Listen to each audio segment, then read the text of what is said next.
अस्सलाम वालेकुम फ्रेंड्स, मैं हूं मोहम्मद अवैस खटक और आप मेरा यूट्यूब चैनल देख रहे हैं स्लो बाउंसर।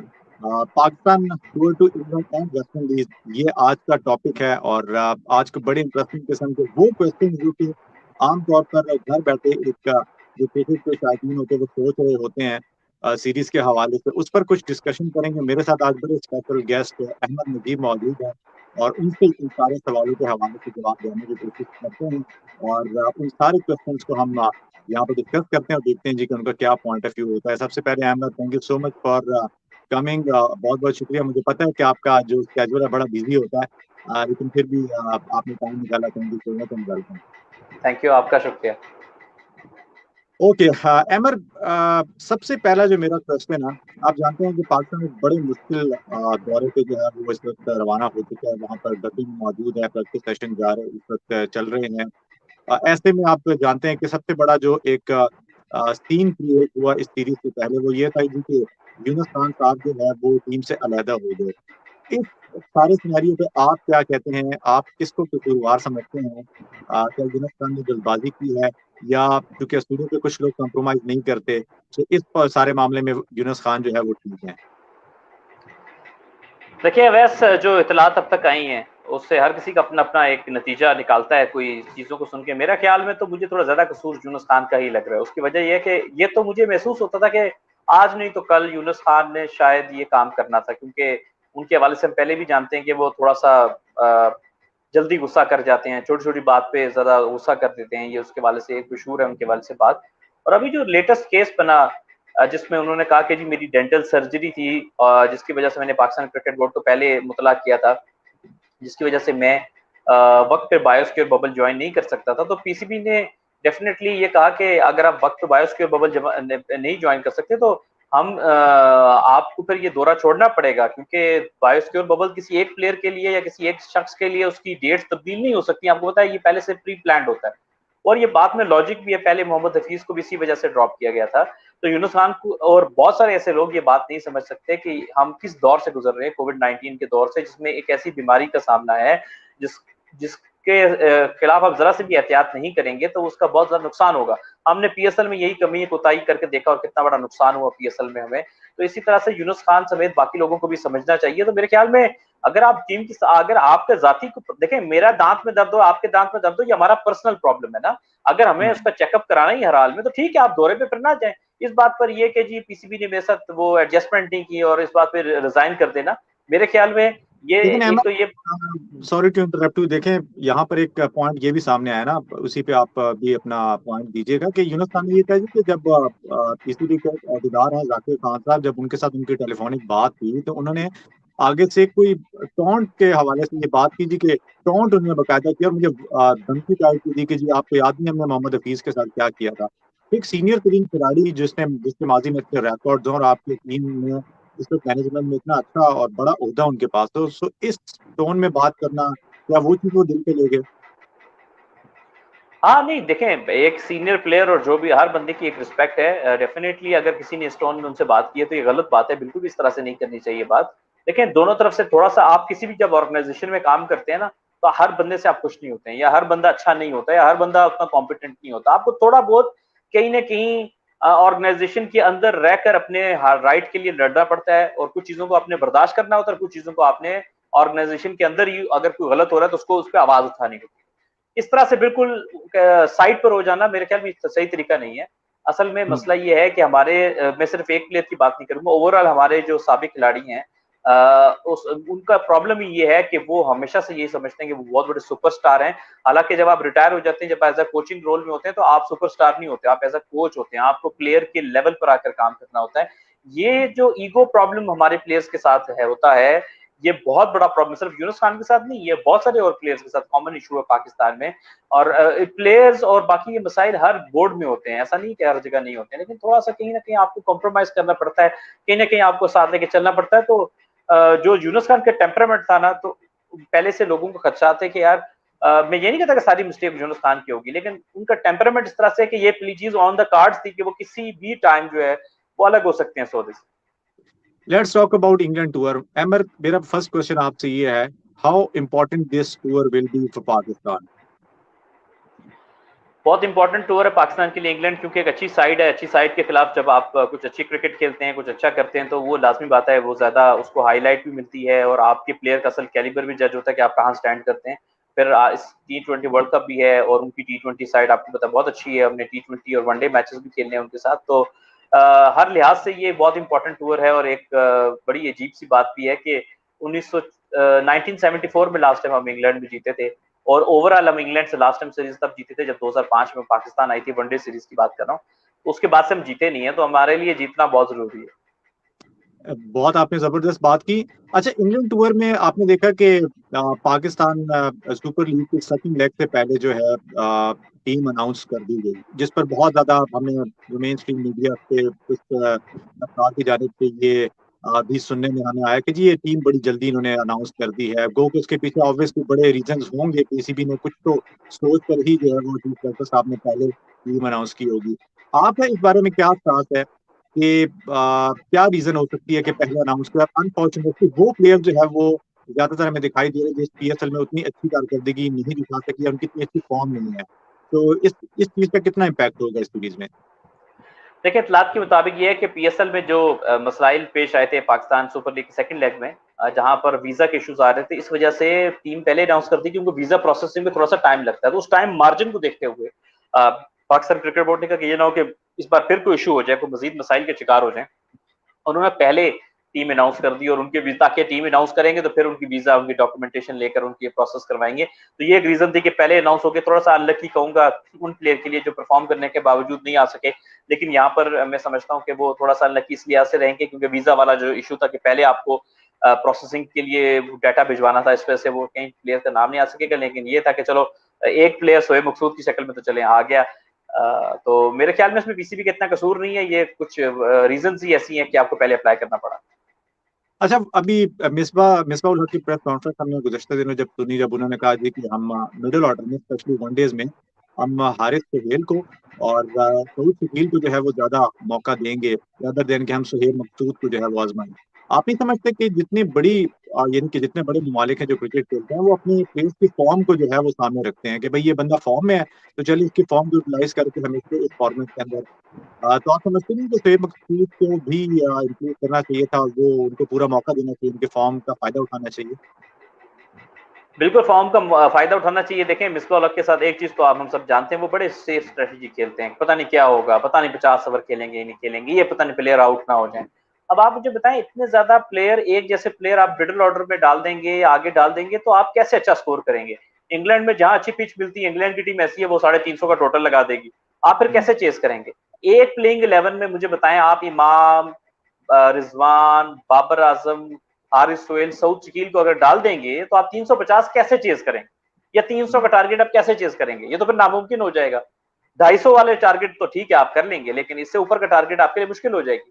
तो मेरे ख्याल में शोएब मकसूद की जो फॉर्म है, अगर ऊपर के नंबर पे जगह नहीं बन रही, क्योंकि हमें पता है कि मेरे ख्याल में आइडियली देखें इनको रिजवान से ओपन कराना चाहिए। रिजवान से ओपन कराने का फायदा ये है कि एक तो ये कि रिजवान आपको पता है जिस तरह की फॉर्म में है ओवरऑल, जो बंदा टेस्ट में अच्छा खेल सकता है ना, तो उसके लिए T20 में ओपनिंग की है, तो उसके लिए वनडे में ओपनिंग कोई नई चीज नहीं है। और दूसरी बात ये कि आपको पता है वो डॉट बॉल कम खेलते हैं, रोटेशन ऑफ स्ट्राइक बहुत अच्छी है, और बाउंड्रीज भी वो आपको पता है थोड़ी थोड़ी देर बाद वो गाय बगाए लगाते रहते हैं। अच्छा, फिर उसका फायदा ये होगा कि आप लोअर ऑर्डर में एक बैट्समैन ऐड कर सकेंगे जिसको कहेंगे शोएब मकसूद, जो कि आप नंबर 6 पे कम से कम उसको खिला सकेंगे।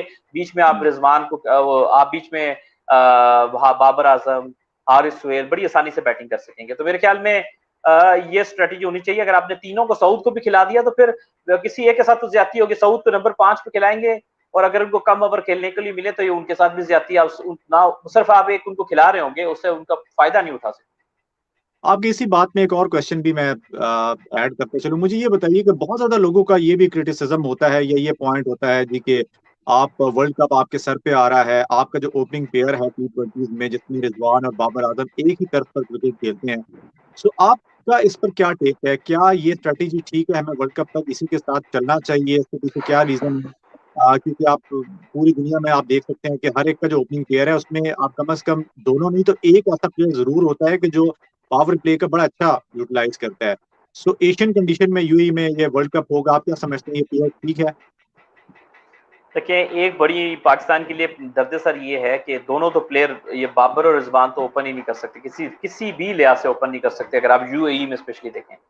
यूएई में जो ही पीएसएल की second leg I, Babar Azam का स्ट्राइक रेट भी नीचे गया और मोहम्मद रिजवान का भी स्ट्राइक रेट नीचे गया। ये दोनों ऐसे प्लेयर हैं जो पसंद करते हैं थोड़ा सा बल्ले पे अच्छा गेंद आए, ये टाइम करते हैं, शॉट्स बल्ले पे अच्छा है तो शॉट्स भी अच्छे लगाते हैं। तो यूएई में थोड़े स्लो पिचेस होती हैं, तो इस वजह से इनको दोनों को कम से कम स्ट्राइक रेट की मद में दोनों को इशू हुआ। फखर जमान के साथ भी ये इशू है और मोहम्मद हफीज के साथ भी ये इशू है। इनके अगर आप यूएई के नंबर्स उठा के देख लेंगे तो इनके स्ट्राइक रेट और एवरेज दोनों नीचे आ जाती है। तो पाकिस्तान के लिए कुछ आइडियल नहीं है। पाकिस्तान को थोड़ा सा आउट ऑफ बॉक्स सोचना पड़ेगा, थोड़ा आउट ऑफ बॉक्स थिंकिंग करनी पड़ेगी। पाकिस्तान ये भी कर सकता है कि शोएब मकसूद से ओपन करा ले T20 में, क्योंकि T20 में कोई फर्क नहीं पड़ता आप वन डाउन बैटिंग कर रहे हैं या ओपन कर रहे हैं, लेकिन इसके लिए इस तरह के डिसीजन के लिए आपको दिल गुर्दा चाहिए, क्योंकि शोएब मकसूद ने नेशनल T20 में भी कुछ मैचेस में ओपन किया था, क्योंकि वो स्लो पिचेस पे अभी आपने देखा वो अच्छा खेल लेते हैं, स्लो पिच के ऊपर वो बड़ा शॉट खेल लेते हैं बड़ी आसानी के साथ। क्योंकि फखर जमान का मुझे ये डाउट रहेगा कि जहां पे स्लो पिच आएगी वहां फखर को मसला होता है। हाँ, जहां पे आप अभी इंग्लैंड में या साउथ अफ्रीका वगैरह इस तरह के कंट्रीज में ले जाएंगे तो वहां फखर बेहतर खेलते हैं, और बीच में आप आजम खान और इस तरह के प्लेयर को मिडिल ऑर्डर में ऐड कर दें। और एक और बात ये कि यूएई के हिसाब से कहीं और होता तो मैं कहता यूएई में आपको एक अच्छा स्पिन खेलने वाला मिडिल ऑर्डर में बैट्समैन चाहिए, और वो फिर इस लिहाज से तो लगता ही है कि शोएब मलिक की भी टेक्निकली यूएई के देखें तो जगह बनती है। अमर, इंग्लैंड सीरीज में पाकिस्तान का वीक पॉइंट आप क्या देखते हैं? Spin bowling department, middle order, या किसी और डिपार्टमेंट को आप समझते हैं कि यहाँ पर पाकिस्तान को काफी चैलेंजेस होंगे? देखें, पाकिस्तान का जो वीक डिपार्टमेंट है वो बैटिंग में इनका लोअर ऑर्डर, हमने जहां आपने देखा होगा नॉर्मली पावर हिटिंग की जरूरत होती है, हमें मसला आता है, हमारे प्लेयर पावर हिटिंग करने जाते हैं वो आउट हो जाते हैं। एक तो ये प्रॉब्लम हमें आ सकती है। दूसरा, फास्ट बॉलिंग डिपार्टमेंट हमारा कमजोर है। उसकी वजह यह है कि शाहीन अफरीदी के अलावा बाकी बॉलर्स जो हैं वो सेटल नहीं है। हाँ, हसन अली साहब उम्मीद लगा सकते हैं, लेकिन जब आप हारिस रऊफ या हसनैन या बाकी खिलाड़ियों की बात करते हैं तो ये पिटते हैं, इनको मार पड़ती है। ये ऐसे प्लेयर हैं कि एक तो ये अभी तक इन पे हम आंखें बंद करके भरोसा नहीं कर सकते। दूसरा, शादाब खान के आने से आपने सारा स्पिन का तवाजुन बिगाड़ दिया है। पहले जो शादाब खान इंजर्ड थे और उस्मान कादिर को मौका मिला, जिन्होंने आप मिडल ओवर में पहले पिछले कई सालों में क्या हो रहा था कि इमाद और शादाब बॉल करते थे वनडे क्रिकेट में, होता यह था कि इमाद आउट नहीं करते और शादाब जो है वो ना आउट करते हैं ना मार भी खाते हैं। तो आप मिडिल ओवर में एक आसान 10 से लेकर 40 ओवर तक एक पैसेज मिल जाता था बैट्समैन को कि वो रन भी करते थे, पार्टनरशिप भी बना लेते थे और फिर आपकी धुलाई भी करते थे सेट होकर। आपने वो सेट किया उस्मान कादिर को लाके कि जिन्होंने आउट करना शुरू किया, बीच में इवन नवाज भी आए तो वो भी विकेट टेकिंग बॉलर हैं, उन्होंने मिडिल ओवर में आउट करना शुरू किया। अगर ऊपर से आउट नहीं भी होते तो उन्होंने गेम को कंट्रोल किया आउट करके। आपने फिर वो तवाजुन बिगाड़ दिया जो आपने चीज सही की थी कि आप शादाब को ले आए और आपने उनको नायब कप्तान भी अनाउंस किया हुआ है, और नायब कप्तान का मतलब है कि वो डेफिनेटली खेलेंगे, और ये ऐसी कंडीशंस तो है नहीं कि ये दो आप लेग स्पिनर तो खिलाएंगे नहीं। इसका मतलब है उस्मान नहीं खेलेंगे और शादाब खेलेंगे। जिस तरह की 2 साल की फॉर्म है वो तो स्क्वाड में कैसे, मैं हैरान हूं। फिर वो प्लेइंग 11 में भी होंगे तो ये यहाँ पे भी आपने अपने लिए खुद से कमजोरी खड़ी कर दी है, जो मुझे खदशा था कि यहाँ हम स्ट्रगल कर सकते हैं। Let's talk about some fast bowling department. मुझे ये बताइए कि हारिस रऊफ पीएसएल में बड़े आउट ऑफ कलर दिखाई दिए, बड़े उनको रन्स लगे, और ये इकोनॉमी का मसला उनका ये नहीं कि अभी इस पीएसएल में था, शुरू से उनका रहा है।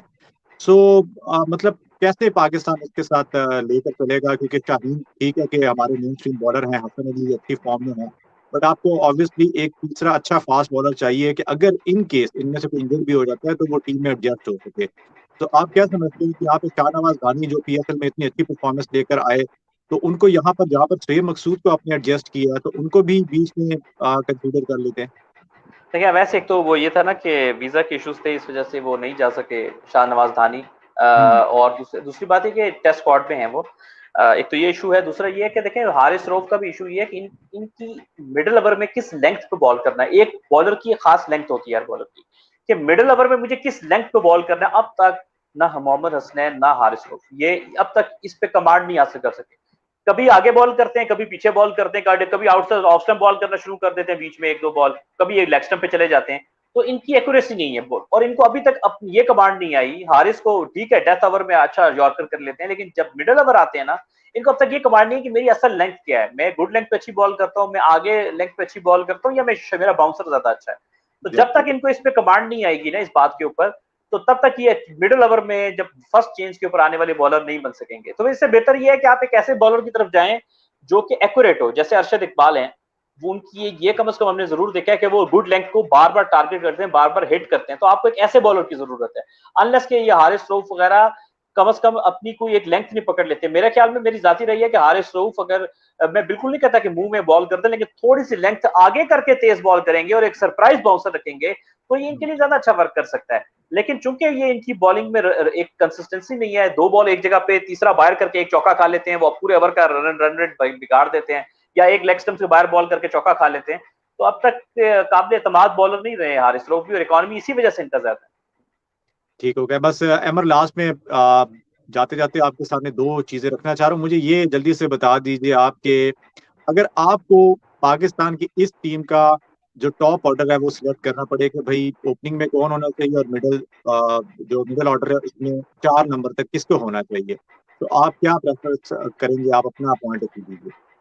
मेरे ख्याल में अगर आप मेरे से पूछेंगे वनडे क्रिकेट में, तो मैं कहूंगा कि ओपन कराएं आप रिजवान और मोहम्मद रिजवान और फखर जमान से, वनडे क्रिकेट की बात कर रहा हूँ। फिर 1 डाउन पर बाबर आजम खेलें, और 2 डाउन पर आप सोहेब मकसूद को खिलाएं, और 3 डाउन पर आप मोहम्मद हफीज को खिलाएं, और 4 डाउन के ऊपर आप किसी भी यंगस्टर को खिला दें, यानी सॉरी 2 डाउन पर बाबर आजम को खिलाएं, आप 3 डाउन के ऊपर हारिस सोहेल को खिलाएं, और 4 डाउन पर फिर आप मोहम्मद हफीज को खिलाएं, जो कि स्ट्रोक मेकर हो। अगर स्ट्रोक मेकर आपको वनडे क्रिकेट में बहुत ज्यादा चाहिए। फिर आप एक ऑलराउंडर जो है वो खिलाना चाहें, जिसमें आपकी अपनी उसके ऊपर इमाद वसीम खिलाते हैं, या फहीम अशरफ से तो मैं इतना इंप्रेस नहीं हूँ, क्योंकि उनकी बैटिंग बहुत पुअर है। लोग टेस्ट क्रिकेट से मिक्स कर जाते हैं, उनकी व्हाइट बॉल क्रिकेट में अभी भी बैटिंग बहुत पुअर है। तो इमाद वसीम को आप खिला सकते हो, एक इमाद वसीम साथ में अगर जगह बने तो दूसरा जर्मन स्पिनर उस्मान कादिर। तो टॉप ऑर्डर तो मैं ये खिलाना चाहूंगा। उसमें आप कमी बेशी कर सकते हैं, आप किसी मैच में साउथ सुकीन को खिला दें, को परफॉर्म ना करे, आप किसी और बैट्समैन को खिला दें, लेकिन ये है कि मैं यही चाहूंगा कि इस तरह का टॉप ऑर्डर जो कि आजकल की क्रिकेट के तकाजे पूरे करे। अमर, रिजल्ट क्या एक्सपेक्टेड है सीरीज में, वनडे और T20 दोनों का बता दीजिए। मुझे लगता है वनडे भी 2-1 और T20 3 है मेरे ख्याल में, तो वो भी 2-1 लग रहा है, England 2 Pakistan 1। Okay, thank you so much Amar, बहुत बहुत शुक्रिया आपके वक्त का। आपने बड़ा अपनी माहिराना राय जो है वो यहाँ पर दी, और ऑब्वियसली जितने भी मेरे नाज़रीन हैं इस चैनल के, उनके भी बहुत ज़्यादा क्वेश्चन जो मुझसे पूछे जा रहे थे पर्सनली वो क्लियर हो गए होंगे। और इंशाल्लाह उम्मीद तो यही है कि पाकिस्तान इंग्लैंड में जाके अच्छा परफॉर्म करे, और उम्मीद यही है कि वर्ल्ड कप के लिए जो पहली स्ट्रॉन्ग सीरीज आ रही है, पहली मजबूत सीरीज आ रही है अगेंस्ट इंग्लैंड, इसमें पाकिस्तान अच्छा परफॉर्म करे ताकि कॉन्फिडेंस बिल्ड हो और वर्ल्ड कप की तैयारियों का सिलसिला बकायदा से। Thank you so much Ahmad, इंशाल्लाह आपसे दोबारा मुलाकात होगी। वेलकम।